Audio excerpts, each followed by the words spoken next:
Hello बच्चों, कविता 3 पथिक का सार देखिए।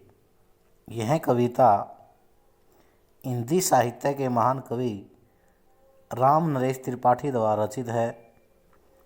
यह कविता उनके खंड काव्य का एक अंश है। इसमें पथिक नामक नायक प्रकृति से बहुत प्रेम करता है।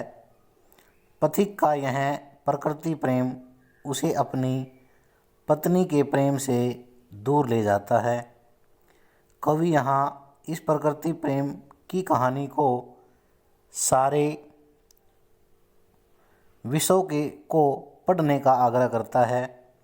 कवि प्रकृति के सौंदर्य को इस कविता में वर्णित करता है कि बादलों की पंक्ति जो प्रति पल पल नया रूप धारण करके सूर्य के सामने नृत्य करती हैं। समुद्र की गर्जना और मलय पर्वत से आने वाली सुगंधित पवन उसके हृदय में प्रकृति के प्रति प्रेम भावना का संचार करती है। कवि का मन चाहता है कि वह लहरों पर बैठकर सागर में घूमे और बादलों पर बैठकर विचरण करे। सूर्य का प्रतिबिंब जब सागर की जल सतह पर पड़ता है तो अद्भुत सौंदर्य को उत्पन्न करता है। प्रकृति के इस सौंदर्य से बढ़कर सुख और अन्य संसार में कोई नहीं है। जब अंधकार में चांद सितारे अपनी सौंदर्य राशि लुटाते हैं, तब सूर्य भी प्रभात को लाने के लिए मंद गति से चल पड़ता है।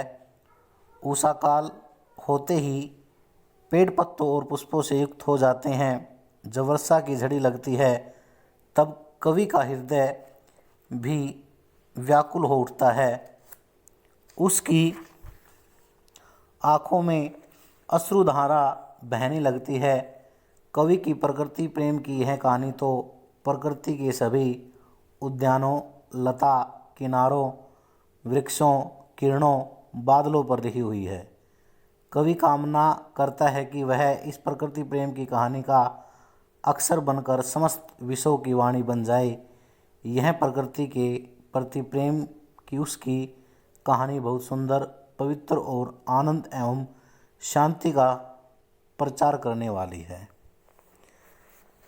तो इसको अच्छी प्रकार से समझ करके देखना।